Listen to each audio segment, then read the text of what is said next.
మునిగిపోతున్న నావా, గండిపడ్డ చెరువు, BRS party. ఇప్పుడు ఈ మూడు సేమ్ టు సేమ్. ప్రస్తుతం తెలంగాణలో రాజకీయంగా ఏమాత్రం టైం బాలేని పార్టీ బీఆర్ఎస్. 3-4 నెలల కింద అపరిమిత అధికారం చెలాయించిన ఆ పార్టీ ఇప్పుడు ఉనికి కోసం పోరాడుతోంది. ఒకే ఒక్క ఓటమి పార్టీ అస్తిత్వాన్ని ప్రశ్నార్థకం చేసింది. పోయేవాళ్లే తప్ప వచ్చేవాళ్లు లేనే లేరు. పార్లమెంట్ ఎన్నికల్లో పరిస్థితి ఏంటో కూడా అర్థం కావడం లేదు ఆ పార్టీకి. పోటీ చేయడానికి బతిమిలాడాల్సిన పరిస్థితి. సిట్టింగ్ ఎంపీలు ఒక్కొక్కరిగా చాలా మంది జంప్. బీఆర్ఎస్ లో టికెట్ ఇస్తామన్నా వద్దని మరి కాంగ్రెస్ బీజేపీలో చేరుతున్నారు. ఆ పార్టీల్లో టికెట్లు తెచ్చుకొని పోటీ చేస్తున్నారు. పైగా మూలి ఎన్నకపై తాడిపండు పడ్డట్లు ఇప్పుడు లిక్కర్ స్కామ్ ఒకటి. సరిగ్గా ఎన్నికల ముందు కవితను అరెస్టు చేసి విచారణ చేస్తోంది ఈడీ. దీంతో పార్టీ క్యాడర్ అంతా ఆగమైపోతున్నారు. ఆల్రెడీ సీఎం రేవంత్ రెడ్డి కాంగ్రెస్ పార్టీలో చేరికలకు గేట్లెత్తేశారు. ఓ ఎమ్మెల్యే కూడా అఫీషియల్ గా పార్టీ మారిపోయారు. త్వరలో 25 మంది ఎమ్మెల్యేలు పార్టీ మారడానికి రెడీగా ఉన్నారని టాక్. ఆ ముచ్చట కూడా పూర్తయితే బీఆర్ఎస్ లో ఉండేది నిజంగా 2 BHK అని సోషల్ మీడియాలో ఓ సెటర్ కూడా విపరీతంగా పేలుతోంది. 2 BHK అంటే బాపు, బేటా, హరీష్, కవిత. ఇది సెటరిక్ గానే ఉన్నా జరుగుతున్న పరిణామాలు మాత్రం అలాగే ఉన్నాయి.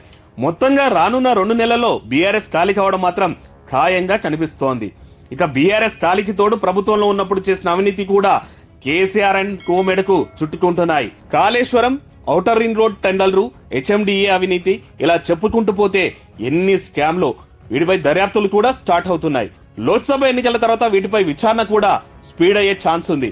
లిక్కర్ స్కామ్ లో కవితకు కూడా ఇప్పట్లో బయటకి రాకపోవచ్చు. పైగా రాష్ట్ర ప్రభుత్వం చేస్తున్న దర్యాప్తులు లోక్సభ ఎన్నికల తర్వాత స్పీడప్ కానున్నాయి. ఇన్ని కష్టాల మధ్య బీఆర్ఎస్ పార్టీ అసలు ఎంపీ ఎన్నికల తర్వాత ఉంటుందా అన్న డౌట్స్ కూడా వస్తున్నాయి. ఉన్న బీఆర్ఎస్ పార్టీకి చెందిన ప్రజాప్రతినిధులు, ఇతర నేతలు కూడా ఆ పార్టీకి గుడ్ బై చెప్తున్నారు. ముఖ్యంగా అధికారంలో ఉన్న కాంగ్రెస్ పార్టీ వైపు అందరూ చూస్తున్నారు. బీఆర్ఎస్ అధికారంలో ఉన్నన్నాళ్ళు స్థానిక సంస్థలను నిర్వీర్యం చేశారు.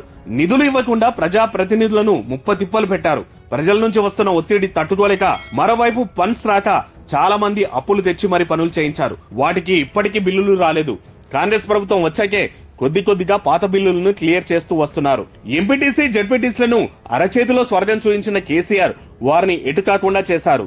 విధులు లేవు, నిధులు లేవు, పెద్ద మాటలు చెప్పి ఎమ్మెల్సీ ఎన్నికలప్పుడు వారితో ఓట్లేయించుకున్న కేసీఆర్ తర్వాత వాళ్ళ మొహం కూడా చూడలేదు.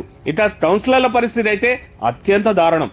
మున్సిపాలిటీలకు ఇవ్వాల్సిన నిధులు ఇవ్వకుండా గత 5 ఏళ్లుగా వాళ్ళను నానా తిప్పలు పెట్టారు. చాలా మంది కౌన్సిలర్లు అప్పుల పాలయ్యారు. ఇలాంటి టైంలో పాలమూలులో ఉన్న స్థానిక సంస్థల సభ్యులు వచ్చిన అవకాశాన్ని సద్వినియోగం చేసుకోవాలని కృతనిశ్చయంతో ఉన్నారు. ఓటుతో బీఆర్ఎస్ పై ప్రతీకారం తీర్చుకోవాలని రెడీ అవుతున్నారు. కాంగ్రెస్ అభ్యర్థి మన్నె జీవన్ రెడ్డికే ఓటేసి గెలిపించాలని అందరూ డిసైడ్ అయ్యారంట. అక్కడ పార్టీలకు అతీతంగా ఒకటై సత్తా చూపడానికి సిద్ధమవుతున్నారట.